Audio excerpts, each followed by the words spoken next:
Ladies and gentlemen, welcome back to another Diablo Immortal video. Today I have Echo Hack once again. How are you doing, Echo Hack? Hey, we're back. We're back, and today we're back with a guide actually written on maxroad.gg. I have a link for this as normal, as well as a link to Echo Hack's channel. This guide was, who was this written by, Echo Hack? I think you saw it if you scrolled up there just a little bit, but okay, maybe spoilers. Yeah, I mean, I am the main author of the guide, but just to be clear, Maxroll is a team of people. And so this guide gets reviewed innumerable number of times by every single other member of our team. And so what you're seeing here is not just my work, but also the work of every other Immortal Maxroll team member, and picking over every single little tiny detail that we can possibly imagine.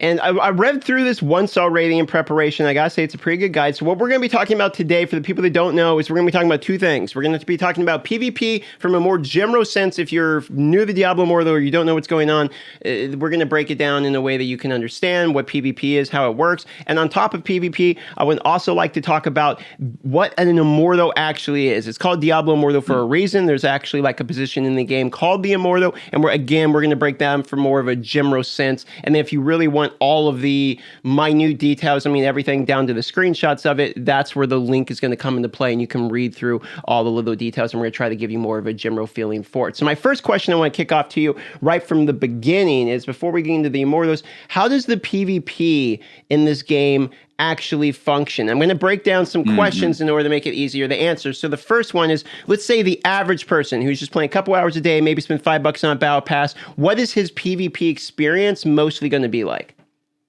Yeah, so I guess the first thing I'd say, just at a very high level, is that this game's PvP end game is some of the most involved PvP end game content I've seen in any MMO. So it's pretty involved, right? And the best way I'd color it is to say that it's mostly a PvEVP system, especially for someone who is just sort of casually interacting with the game, right? So if you're casually interacting with the game and you want to get involved in PvP, there's really kind of two places where you start. The first place you start is with the Battlegrounds, and that's what you're looking at right here, is a map of the Battlegrounds. And this is sort of like an objective push kind of map. And in fact, I think a lot of people equate it a little bit to sort of Dota LoL kind of style fighting. It's not exactly that, but you know, that's maybe the closest metaphor I could give you. And so you could go to the Battlegrounds captain, queue up for a match anytime you want after a certain level. I think it's like level 41. And then, you can just randomly join a party. You get randomly shuffled into a queue. Can you party with your friends? So is it going to be like stacked teams for Battleground? Are we going to see like four wells getting together? Or is it true matchmaking, so it's fair? No, it's just matchmaking based on your MMR. Okay. So you get auto matched with whoever you're doing that. There's no like team queue or anything. It's just solo queue. Now, of course, this is all beta knowledge, so maybe they added like 5 different queues, like who knows, but that's how it was in beta, is there's a solo queue and MMR. And let me ask you this, because it seems what it says here is that it's based upon similar gear and Paragon level, did you find yourself as a top player when you're playing Battlegrounds very often playing against those other top players, or did you find yourself pub stomping, just chewing through people that probably shouldn't be there? Yeah, I mean, at first, when the season first opens, everyone has 0 MMR, so or whatever the base level of MMR is. So, you know, your first 10 matches are pub stomping if you're really good, or you know, you're really high level and so on. But pretty quickly, you will rank up and be fighting more challenging opponents. So another question I want to ask you about PvP is when it comes to the gear, and this is kind of a random question, but it's probably something people are going to want to know. Do you need to build yourself 2 sets of equipment in this game? Are you noticing you're building like a PvP set of equipment, armor, and builds, as well as a PvE set? Or since it's PvP v PvE, like you're saying, it's really Yeah. more all PvE? Oh, this is a really good question. So, hands down, you will have different builds for PvP and PvE content. Now, we're seeing some new information coming out about changes that they've made from beta to launch. And we're starting to think that at least set items, you'll want to have a different set of set items, a set of set items for PvP based on kind of what we're seeing. So some of your gear will change, but we're not precisely sure like what will and what will not change. A lot of this is like new and new knowledge. So like what you're seeing right here is pretty out of date at this point. And even max roll, actually, like one of the things I'm doing today is updating the max roll set items guides. We're like fervent. We're here at max roll. We're always like getting into a battle arena with one another about like exactly all the details about everything. So this is one of those details that's hot off the press kind of thing. So let's talk about the actual mechanics of the Battlegrounds then, since it seems that's going to be the most casual one for the players and probably the one that's most relevant for people before we get into the Immortal side of things. Now, by this nice graphic we can see right here is essentially the way I understand, and why don't you do it this way, I'll explain how I know it, and then you can correct me if I'm wrong, is you have these guardians that you are guiding along your lane, and they need to get to the end of the lane. And what you're effectively doing is fighting the monsters that are blocking their path, and there is opportunities to go from your lane to the opponent's lane and gank them, perhaps. Yeah, the way I describe this is like push the payload in Overwatch, if you've ever played that, except there's not one payload, there's two. And the fact that there's two payloads kind of changes everything. I feel like push the payload in Overwatch is a correctly criticized mode.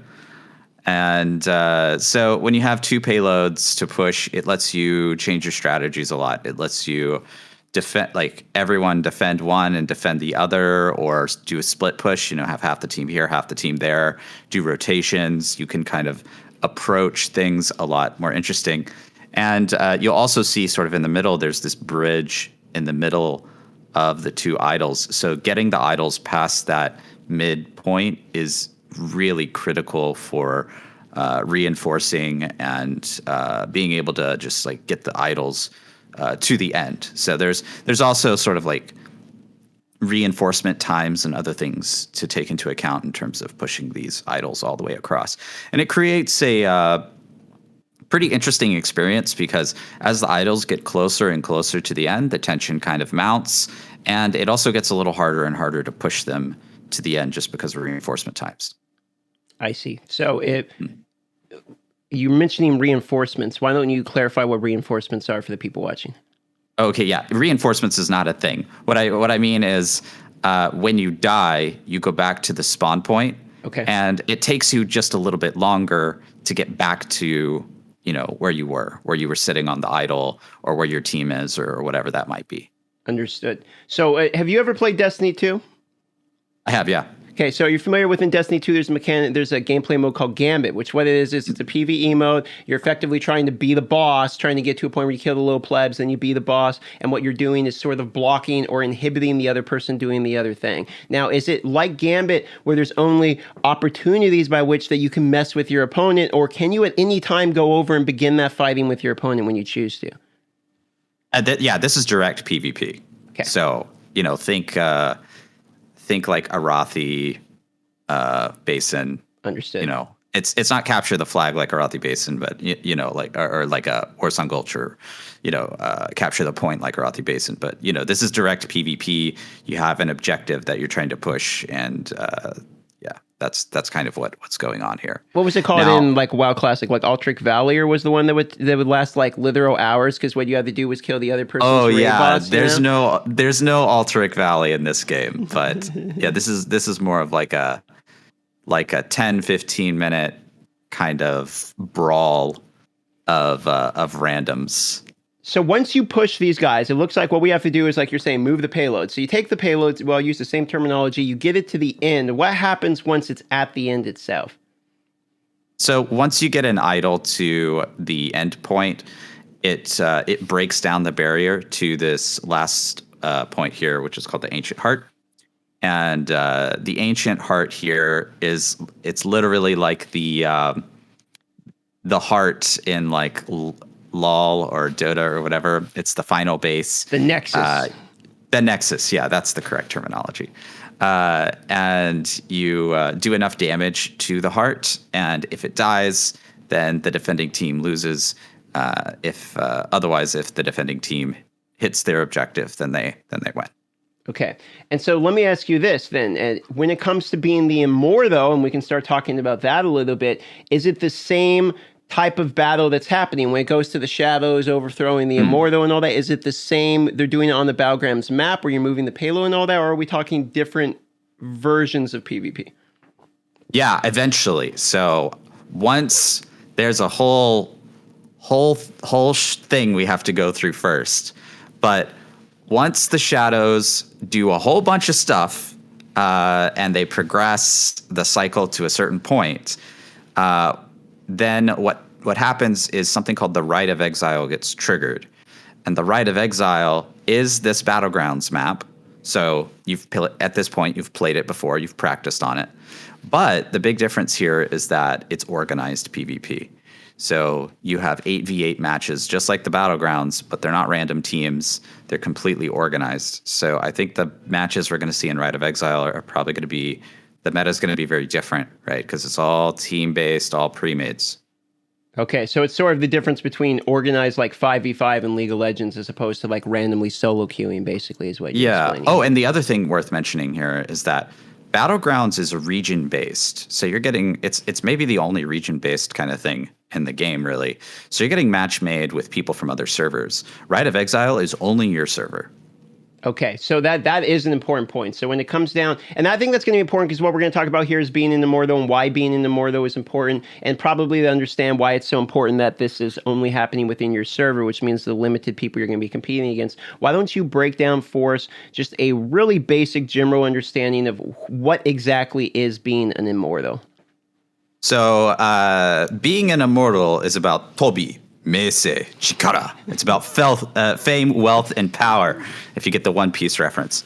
Okay. And essentially, if you are an Immortal, then you have a special privilege on the server, a temporary special privilege, in that you get access to content that nobody else on the server has access to. And you are going to get more rewards than other people who are participating in the in-game PvP content. You also just get status, right? So you'll have a special cosmetic, you'll have a cape, you'll have a border around your portrait frame. You'll have all this stuff that clearly identifies you as an Immortal. So it's a mix of bragging rights and actual rights. Yes, it's a mix of bragging rights and actual rights. You do get some mechanical benefits over what folks who are in the shadows or just plain adventures are getting. Understood. And one other question I want to ask about being the Immortal is I know there's something called lieutenants, which effectively you can sort of assign these 4 different crowns to your 4 different lieutenants, and each one of these crowns allows them to have sort of a themed buff. How important at the top level are having these buffs? From what we saw in the beta, not very important. The feedback that we gave was, hey, these buffs kind of suck.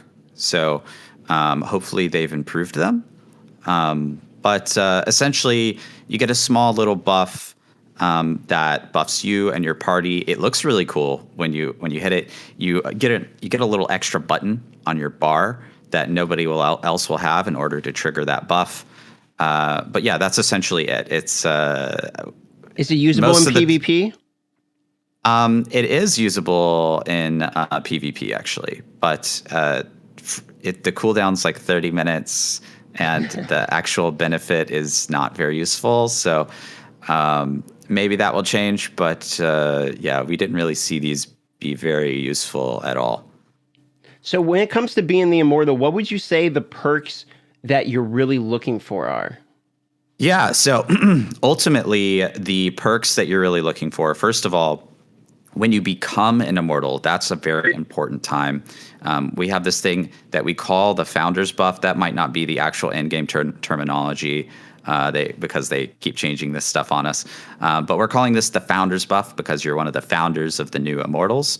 And essentially, you get this massive magic find buff, and it gives you attack speed, and it gives you movement speed, and it's stackable and shareable with other people in your party, right?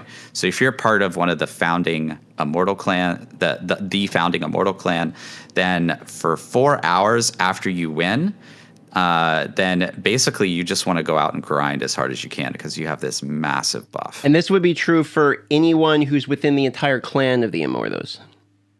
That's within the founding clan because the first one, not one of the ones that they pick, correct?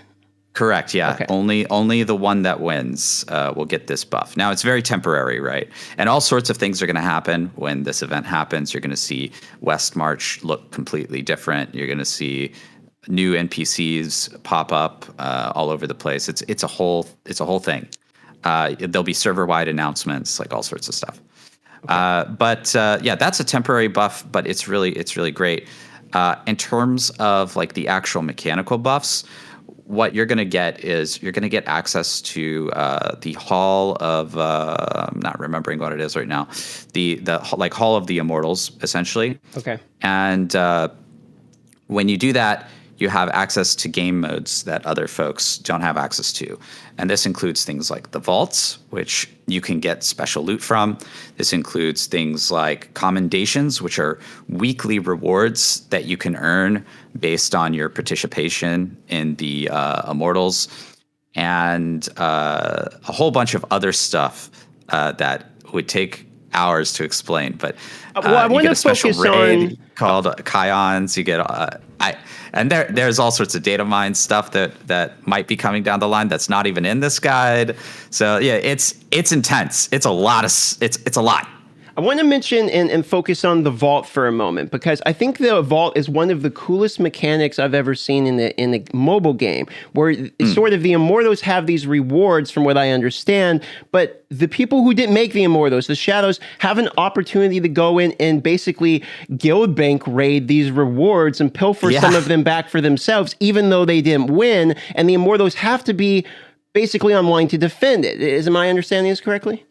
Yeah, that's correct. So this is the PvEVP that I was kind of talking about. This is one of those systems. There's like 5 other systems. So the Shadows, essentially, let's talk about it from the Shadows perspective first. Okay. So the Shadows, you go into the Court of Whispers, and if you make a team of 4, you can enter the Immortals vault and you can raid their vault. And there's a whole bunch of NPC statues around, and you have to like kill the NPC statues, kill the monsters, and then if you do, then you can loot some of the chests from the Immortals. Now, as you do this, there will be these creatures called Watchers that appear, and they'll try to alert the Immortals. And so you have to stop the Watchers from alerting the Immortals. But if you're unsuccessful and there's too many Watchers and you can't stop them, then it alerts the Immortals. And then the PvP part begins. At that point, the way this is going to actually work in practice, there's going to be Immortals camping the vaults.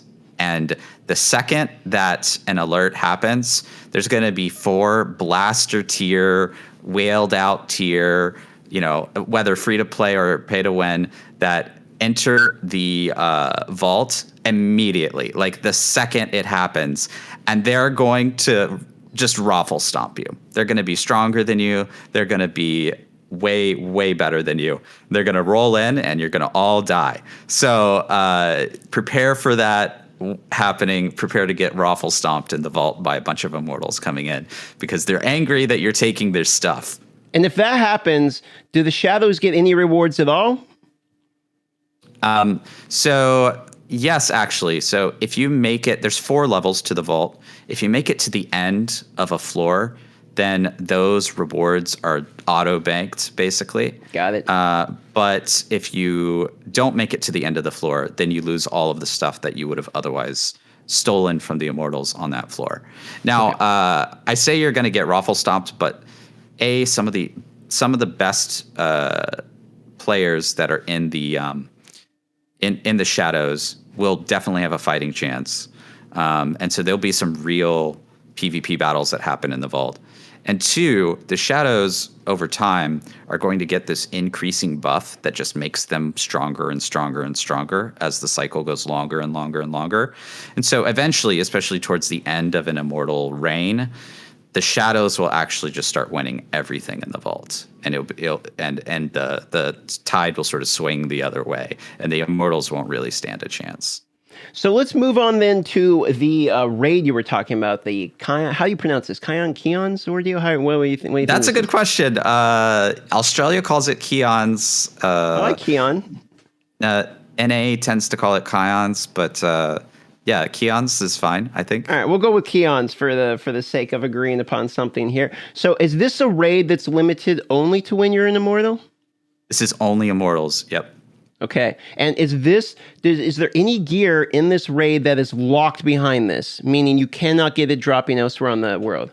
No. Although that's something that has been suggested, that's nothing we've seen in the game. Okay. So the loot that drops in here is it's legendaries and other things that can drop in the world. But my understanding, so in the beta, the loot here actually wasn't that great. And so it made a lot of people feel like, okay, well, we just did this activity and why did I do this? This was a waste of my time. My understanding is that they've buffed that.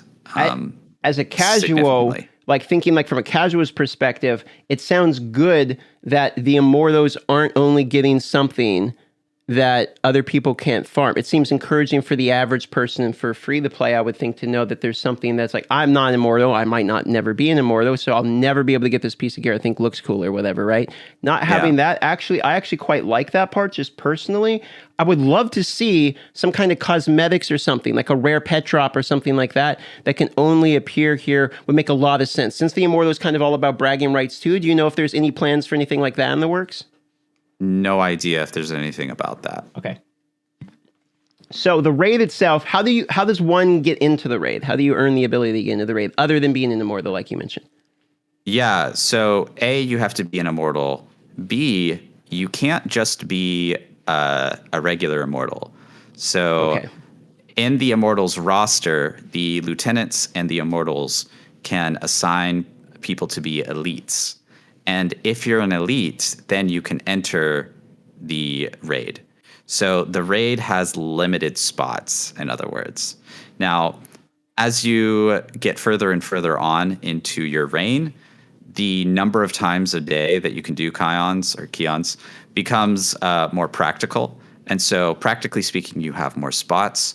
But you will have a limited number of spots. There's probably going to be somewhere in the range of 300 to 450 immortals, depending on how they do clans and such.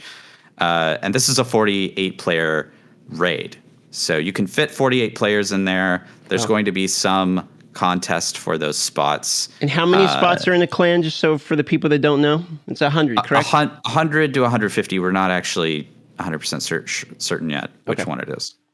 Okay, good to know. So there is going to be a little bit of contest. Basically, you have to pick your best players. And there's one thing you mentioned in the guide. It says as you level up your crown, it will become, easier to do these, etc. And we haven't talked about the crown yet. So one of the things you earn by being an immortal is the Eternal Crown. And what exactly is the Eternal Crown?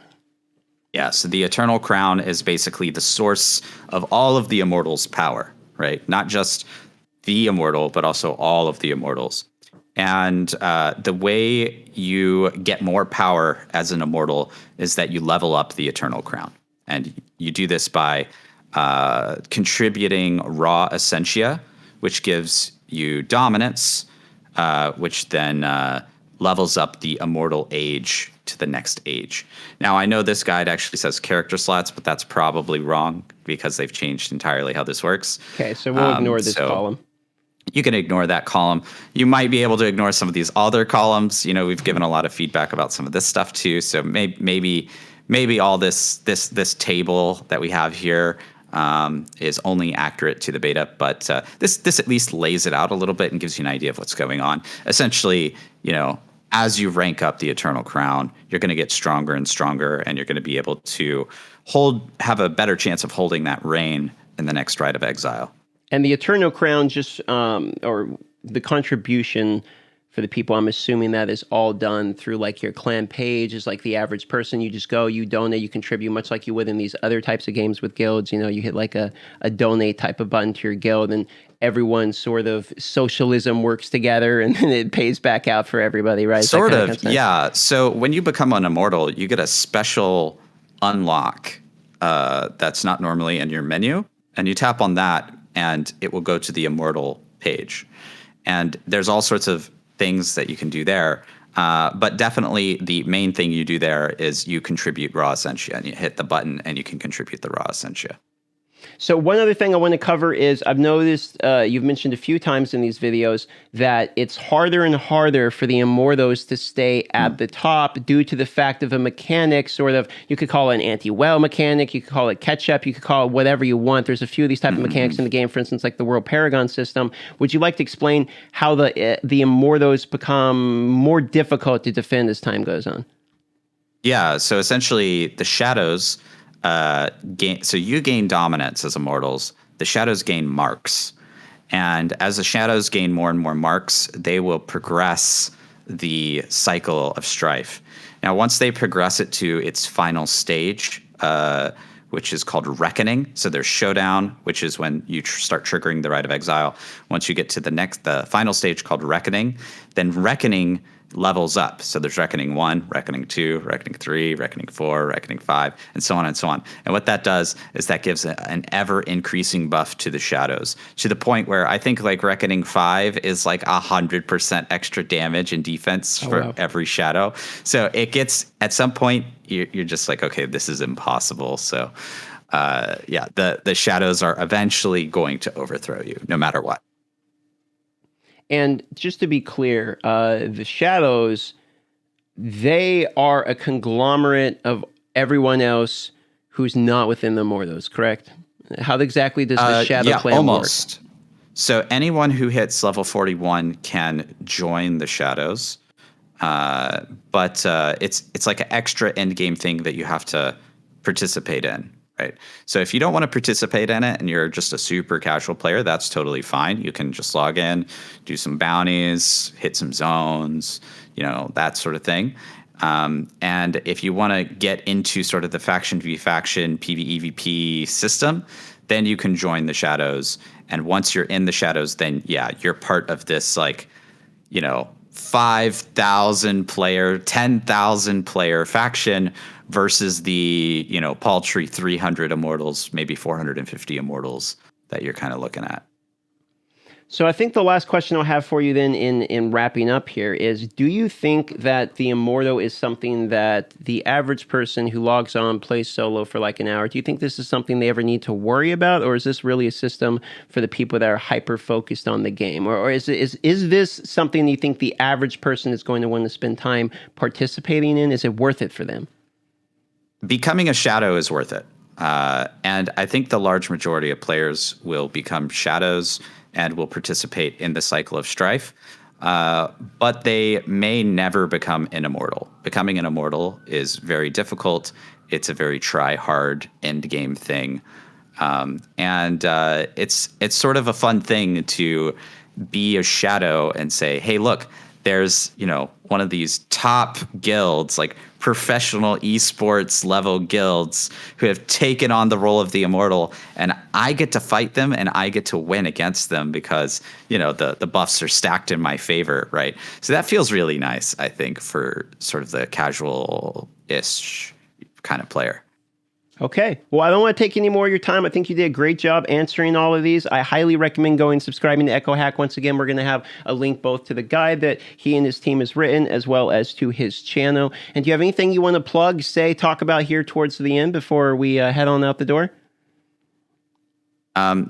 No, actually, just thank you for having me here. Everyone, please make sure you go check out maxroll.gg. That's where this guide that we've been talking about the whole time is in its full glory.